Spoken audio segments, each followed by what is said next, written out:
বাংলাদেশে ২০২৪ সালে ফ্যাসিস্টদের বিরুদ্ধে লড়াই হলেও এখনও ফ্যাসিস্টদের দোসররা সক্রিয় রয়েছে। এই চক্রটি যুক্তরাষ্ট্রের রেমিটেন্স ফেয়ারের নাম করে বাংলাদেশ থেকে অর্থ পাচার করছে বলে অভিযোগ করা হয়। নিউ ইয়র্ক সিটিতে বৈষম্য বিরোধী ছাত্র আন্দোলনের সংবাদ সম্মেলনে এইসব অভিযোগ করেন নেতৃবৃন্দ। ঐক্যবদ্ধভাবে এই চক্রকে প্রতিহত করার দাবি জানান তারা। বিস্তারিত রিপোর্টে। নিউ ইয়র্কের একটি চক্র গত ১.৫ দশক ফ্যাসিস্ট আওয়ামী লীগের সুবিধা নিয়ে নিউ ইয়র্কে তথাকথিত রেমিটেন্স ফেয়ারের আয়োজন করতে বলে সংবাদ সম্মেলনে অভিযোগ করা হয়। সেই ধারাবাহিকতায় চক্রটি রেমিটেন্স ফেয়ার নামে অভিনব প্রতারণার উদ্যোগ নিয়েছে। এই রেমিটেন্স ফেয়ার নিয়ে সবাইকে সচেতন করতেই সংবাদ সম্মেলনের আয়োজন করা হয়। এতে লিখিত বক্তব্য পাঠ করেন বৈষম্য বিরোধী ছাত্র আন্দোলনের নেতা কাজী হাসান সিদ্দিক। এই সময় তিনি এই চক্রটিকে প্রতিহত করতে দেশপ্রেমিক সবার প্রতি আহ্বান জানান। বাংলাদেশ ব্যাংকের গভর্নর প্রধান অতিথি হিসেবে এই মেলা উদ্বোধন করতে 18 এপ্রিল নিউ ইয়র্কে পৌঁছাবেন। এই মেলায় উপস্থিত থাকার কথা রয়েছে বাংলাদেশের সরকারি ও বেসরকারি ব্যাংক এবং আর্থিক প্রতিষ্ঠানের একঝাঁক চেয়ারম্যান, ব্যবস্থাপনা পরিচালক ও শীর্ষ কর্মকর্তার। এমন সংবাদে প্রবাসীদের মাঝে তীব্র প্রতিক্রিয়া সৃষ্টি হয়েছে। সচেতন প্রবাসী বাংলাদেশিরা ইতিমধ্যেই এই প্রচেষ্টা রুখে দেওয়ার ঘোষণা দিয়েছে। অনুষ্ঠানে প্রধান অতিথি ছিলেন মূলধারা রাজনীতিবিদ ও American Bangladesh chamber of commerce and industries board of ডিরেক্টরসের chairman and founder Giyas Ahmed. কিছু ভুঁইফোড় সংগঠনের নাম দিয়ে আওয়ামী লীগের দোসররা বাংলাদেশ থেকে অর্থ পাচার অব্যাহত রেখেছে বলে দাবি করেন গিয়াস আহমেদ। বাংলাদেশে যে ফ্যাসিস্ট সরকার যে ছাত্রদেরকে, জনতাদেরকে যেভাবে হত্যা করেছে, কিছু ছবি সেখানে টাঙানো হয়েছিল। সেই ছবিগুলি এই বিশ্বজিৎ শাহ এবং সেরে ফেলেছে। অর্থাৎ সে হলো একটা সরু শাসকের সেই পতিত খুনি সরকারের দোসর হওয়ার পরেও তাহলে এই দোসরের সাথে বাংলাদেশের বর্তমান এই অন্তর্বর্তীকালীন সরকারের মাঝেও এই দোষগুলি আছে। আমরা কিন্তু সবসময় বলে আসতেছি যে এই সরকারের এই ভিতরেই এই আওয়ামী ফ্যাসিস্টরা বসবাস করছে। এবং যার নাম এখানে আলোচনা হলো অপূর্ব জাহাঙ্গীর, তিনি তো বাংলাদেশের এই ছাত্র জনতার আন্দোলনে, এই গণতান্ত্রিক আন্দোলনে তার কোনো ভূমিকা ছিল না। তো সে কিভাবে যখন এখন ছাত্র জনতার সে আন্দোলনে ভূমিকা থেকে থাকে, তাহলে তার জানা উচিত ছিল যে এই মার্কিন যুক্তরাষ্ট্রে, আমেরিকাতে এই খুনি সরকারের দোষর কারা আছে। সেই কারণে আমি বলবো যে এই সরকারের ভিতরে এই খুনি সরকারের দোষর আছে, তাদেরকে আগে চিহ্নিত করতে হবে। তাদেরকে চিহ্নিত না করতে পারলে কিন্তু এই সংস্কার হবে না, এই আন্দোলন ব্যর্থ হবে, এই বিপ্লব ব্যর্থ হবে। এবং আমরা চাই না এই বিপ্লব ব্যর্থ হোক। আমরা এই সরকারের কাছে, বিশেষ করে ডক্টর ইউনূস সাহেবের কাছে আমরা আকুল আবেদন, তিনি যেন এই বিগত দিনে এই যারা নাকি এই দোষর ছিল খুনি সরকারের এবং তার সহযোগী, অথবা যারা বিগত এই খুনি সরকারের সময় সুবিধাভোগী, আন্দোলনে যায় নাই, তারাও কিন্তু এখনো অনেক এই উপদেষ্টাদের মধ্যে আছে। এই চক্রটিকে সুবিধাবাদী অভিহিত করে ঐক্যবদ্ধভাবে এদের রুখে দেওয়ার আহ্বান জানিয়েছেন নিউ ইয়র্কের জনপ্রিয় সংবাদ মাধ্যম IBTV এবং সাপ্তাহিক নিউ ইয়র্ক সময়ের CEO জাকারিয়া মাসুদ জিকো। প্রতি বছর 3-4টি প্রোগ্রাম করতেন এবং সেই প্রোগ্রামের সহযোগী ছিল তৎকালীন গভর্নর আতিয়ার রহমান, যিনি এখন অভিযুক্ত দুর্নীতি দায়ে।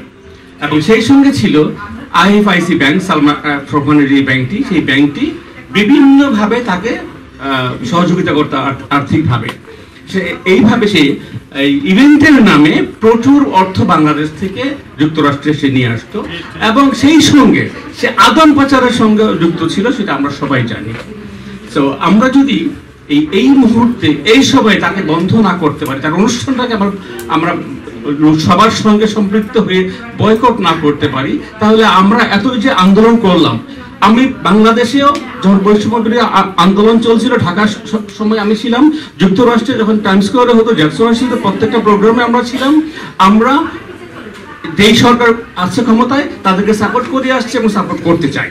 অনুষ্ঠানটি পরিচালনা করেন সমন্বয়ক ও বৈষম্য বিরোধী আন্দোলনের অন্যতম নেতা আব্দুল কাদের। এই রেমিটেন্স যে ফেয়ারটা হবে, এটাকে বন্ধ করার জন্য আমাদের বৈষম্য আন্দোলনের পক্ষ থেকে আমরা এটাকে আহ্বান জানাচ্ছি যেন টোটালি যেন এটা বয়কট করা হয় এবং বন্ধ করা হয়। মুক্তধারা একটি সংগঠন, অর্গানাইজেশন, এটা মুক্তধারা। সেই মুক্তধারা আওয়ামী লীগের দোসরের আমল থেকে শুরু করে তারা বিভিন্ন ধরনের syndicate type of investment, road show, road fair and gain to tax, gain to, এই ধরনের নানান ধরনের ট্যাগিং দিয়ে তারা ইনভেস্টমেন্টের প্রকল্প করে আমাদের বাংলাদেশে বিভিন্ন অর্থ তারা পাচার করে এদেশে আনছেন এবং এনে তারা কনভার্ট করে বিভিন্ন ক্ষেত্রে তারা এটাকে কালো টাকাকে সাদা করছেন। সংবাদ সম্মেলনে অন্যদের মধ্যে সাপ্তাহিক বাংলাদেশ পত্রিকার সম্পাদক doctor Wajed, America Bangladesh press ক্লাবের সভাপতি মনোয়ার হোসেন, সাধারণ সম্পাদক মমিন মজুমদার এবং সমন্বয়ক ফাহাদ হোসেন বক্তব্য রাখেন। আগামী 19-20 তারিখে যে রেমিটেন্স মেলা এখানে হওয়ার কথা, আমরা ডে 1 এটা নিয়ে নিউজ করেছি দেশে এবং এখানে। আমরা এটার বিরোধিতা করেছি, প্রতিবাদ করেছি, এখনো করেছি। আমি সরকারের উচ্চ মহল পর্যায়ে ব্যক্তিগতভাবে যোগাযোগ করেছি এটাকে বন্ধ করার জন্য। এটা আমার কোনো নিজের স্বার্থের জন্য। আমি মনে করি বাংলাদেশে প্রতিটা অর্থ, প্রতিটা টাকা মানুষের কষ্টের ঘামের টাকা রেমিটেন্স করে দেশে পাঠায়। বিশুদ্ধি সাহার মতো একজন বিতর্কিত ব্যক্তি যখন এই সরকারের একটি পার্টস ওপেন আলোচনা করে, তখন অনেকের মধ্যে সন্দেহ ছিল। এইটার ভিডিও তুলতে গিয়ে ফরিদ আলম হেনস্থার শিকার হয়েছিলেন। কার কাছ থেকে? এই সরকারের একজন প্রতিনিধির কাছ থেকে।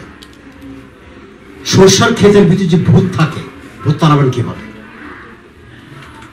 আজকে যেটা করা হচ্ছে প্রধানমন্ত্রীর অফিসে, অর্থাৎ প্রধানমন্ত্রীর অফিসে, আমি এই রিপোর্টটা ফলো করছিলাম গত 1 মাস ধরে, যে আসলে গভর্নর এমন একজন ব্যক্তি আমন্ত্রণে আসবেন কিনা। বিকল্প আপনারা অন্য কোনো মাধ্যমে যে এটাকে বন্ধ করার জন্য পদক্ষেপ দিয়েছেন কিনা, এরকম কোনো পদক্ষেপ নিয়েছেন কিনা আমি জানতে চাচ্ছি। তো আমরা আশা করব আপনারা যারা আজকে সাংবাদিক হিসেবে এখানে আছেন, আপনারা আমাদেরকে তথ্য দিয়ে সহযোগিতা করবেন। আমরা এটা উচ্চ পর্যায়ে পাঠানোর ব্যবস্থা করব এবং সেই সাথে রেমিটেন্স পেয়ার নিয়ে আমরা কিভাবে আগাইতে পারি সে ব্যাপারে আপনারা সবাই মিলে বসে সুন্দর একটা পরিকল্পনা করবেন। কারণ রেমিটেন্সটা আমাদের জন্য দরকার, কারণ দেশের অর্থনীতি কি ভঙ্গুর অবস্থায় গত 16 বছর যাবত ছিল সেটা আমরা সবাই জানি। এ সময় অন্যদের মধ্যে উপস্থিত ছিলেন টাইম টেলিভিশনের সিইও আবু তাহের, জাকপা নেতা ASM রহমতুল্লাহ সহ অনেকে। এটার যে এ পর্যন্ত কত অর্থ এটাতে খরচ হয়েছে, কত অর্থ বাংলাদেশ থেকে এসেছে এবং এই অর্থ কার কাছে গিয়েছে, এরকম কোনো তথ্য আছে কিনা? মানুষ কিভাবে এত চেঞ্জ হয় যে এক সময় আওয়ামী লীগের পোদ্দারি করছে আর এখন টোটালি আওয়ামী লীগের বিপক্ষে। বাংলাদেশের অর্থ লুট করছে এবং বিদেশে পাচার করছে, তাদেরকে প্রতিহত করবার জন্য আজকের এই আয়োজন যারা করেছেন তাদের প্রতি আমি কৃতজ্ঞ জানাচ্ছি। সৌরভ ইমাম, IBTV, নিউ ইয়র্ক।